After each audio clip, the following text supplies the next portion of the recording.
These ambassadors of cheap will shock you with their weird saving habits. If you thought being cheap means always leaving a small tip or stealing packets of ketchup, you aren't familiar with the extremely cheap. Extreme Cheapskates, one of TLC's questionable reality shows, features penny pinchers who will amaze and even disgust you with how far they'll go to save a few bucks. While the cheapskates on the show cheerfully boast about all the money they're saving, not all of their behavior is safe.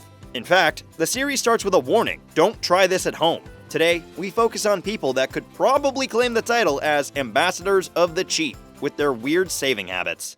Now this is pretty dirty, but this one looks much cleaner.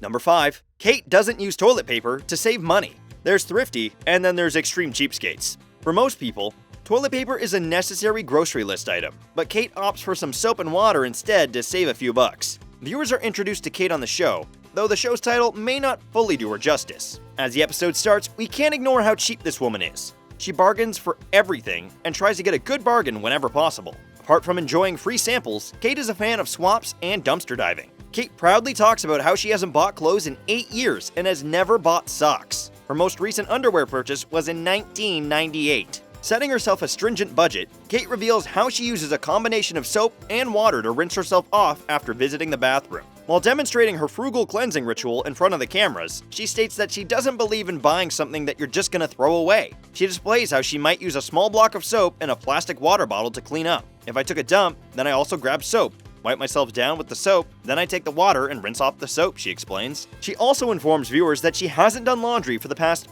3 years, and instead washes her clothes by hand while she takes a shower. She then hangs items up in the bathroom and lets them dry naturally. She claims that the hand washing technique saves her a total of $6 a month. Whenever I have dirty clothes, I try to wash them while I'm showering. Today I'm using a free sample of detergent I got. Once I'm done showering, then I'll lather up the clothes. I think the last time I did laundry was maybe 3 years ago, she says. Kate explains that as well as saving money, her clothes stay looking better for longer as drying machines shrink fabrics and wear clothes out faster. She also hardly uses gas since the utility company charges her $17 per month, which is expensive considering she doesn't cook often. Her dishwasher is now a storage unit since it's hardly used. And she said, oh, I pee in a bottle. And I'm like, you do? Number 4. Victoria pees in a jar so she doesn't have to flush the toilet. Most people have an image in their head of what a millionaire lifestyle would be like. Well, in an episode of Extreme Cheapskates, the idea of a luxurious lifestyle filled with everything one desires is a fantasy thrown right out the window and into the woods. Why, you may ask? Well, this particular millionaire is a penny pincher who stops at nothing just to ensure she saves a few bucks. Victoria goes to extreme lengths to save money, including dumpster diving for food and furniture, unplugging all electrical items, and peeing in a jar so she doesn't have to flush her toilet. That explains why she's a millionaire. She never gets to spend her money. The fact that she's able to afford decent, healthy meals puzzles as to why she forages for food and even forces her boyfriend to adapt to her outrageous lifestyle. She's so beyond frugal that she pees in bottles to avoid having to flush and showers at the gym, despite her shower working just fine. The urine is then disposed to a compost bin. She also uses appliances that are nearly 50 years old, except that she doesn't even always do that. To save on costs, she cooked a meal for her family on a makeshift stove outside, and then there's how she gets her food. Victoria was proud that she gets her food from a combination of dumpster diving and foraging in the woods for wild edibles. All this hustle just to save her about $10 a month. For a millionaire, I'd say that's pretty cheap. Remember, I drove you to the gas station. I don't think that really counts as a date. You gotta take me somewhere. How about out to dinner? Number 3. Roy digging through the trash for free refills. Not sure where to start with this guy, but Roy's on a whole new level of cheap. To avoid unnecessary usage of his credit card, he freezes it and thaws it only when there's some emergency. He also reuses paper towels over and over to save about $100 a year.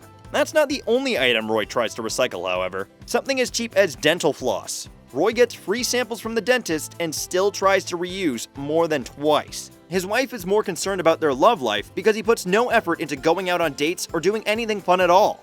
He decides to treat his wife to some ice cream, only to ask for over 14 samples, and was the only one enjoying the treats as his wife watched in disbelief. Even the servers at the ice cream parlor were shaken since he never spent a single coin. When they returned to the house, his wife requested for a proper date since they hadn't been on one in the longest time. Viewers discover that Roy's idea of a date was when he took his wife to a gas station. Luckily for her, Roy finally gives in and chooses to treat his wife. Before leaving the house, he takes ages unplugging all appliances from sockets to avoid wasting electricity. Have you ever wondered what a cheap date is like? Roy shows us how to get free soda and popcorn refills, and how to win your wife's love.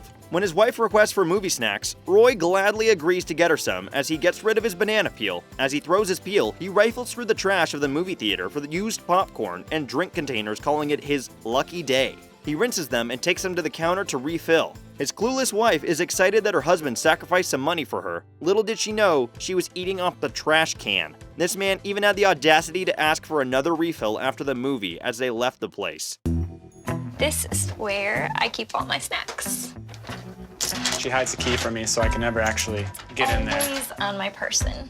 Number 2. Rick and Karissa, sharing one casket to save money. Rick and Karissa show off how they save in every aspect of their life, but the planning extends even into their death, as they arrange for the cheapest funeral ceremony of all time, for themselves. A part of this episode highlights this TLC couple taking a shower and discussing their shower routine. Their bathroom routine consists of Rick using the shampoo suds of Karissa to wash his hair with. They also share the same razor when they're shaving. Karissa shaves her armpits, then Rick will shave his face with it later. They even have a timer for their shower and keep it at 2 minutes maximum, which has saved them half of the water and electricity bills. They even count how many times they flush the toilet. They also show how they each use one side of the cotton swab for both ears while cleaning their ears. As well as if that isn't extreme, they share deodorant and get one swipe on each armpit. Sharing a toothbrush with your lover is cute, but this couple is in it for the savings. Even 99-cent dental floss is shared. One of the grossest things I have ever witnessed. When it comes to groceries, they try to maintain a maximum of $25 per week. All their food is labeled, and in the event one of them eats more than they're allocated, they're responsible and need to replace it. Their date nights involve the calculation of bills and trying to see how to save more. They even have a competition as to who saves the most money. If you think this is weird already, they even have a plan to share eternity together. With the cost of a funeral going up each year for things like coffins and cemetery plots, they figured that it will save them money if they make all the arrangements many years in advance. The episode followed the couple shopping for funeral bargains. They plan to share a casket. If one dies first, they'll exhume that body when the other passes and pile the second body on the top of the first. However, their premature planning isn't what demonstrates their cheapness. It's the fact that they want to be buried in the same coffin so they won't have to pay for two. Dearly beloved, we are gathered here today to witness the holy matrimony of Anne Marie Jackson and Peter Christensen.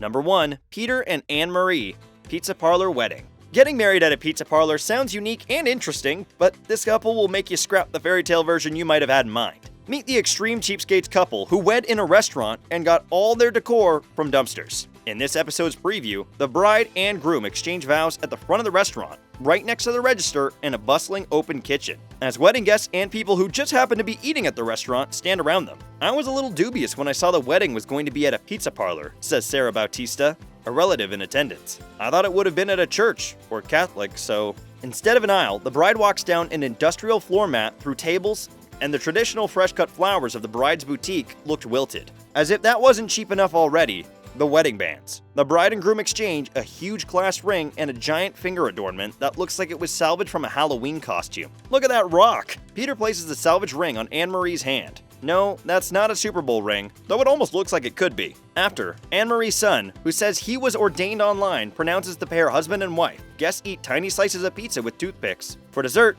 attendees go up to the counter and request pre-cut slices of red velvet cake from the restaurant's fridge. The wedding had more than a few people in attendance who weren't invited and had no relation to the bride or groom. We were in the restaurant having dinner tonight and noticed that there was a wedding going on, said one of the crashers. So we didn't really feel like we were crashing, we just went over and joined in the fun. Luckily, it was a friend of the bride's and not a crasher who caught the bouquet.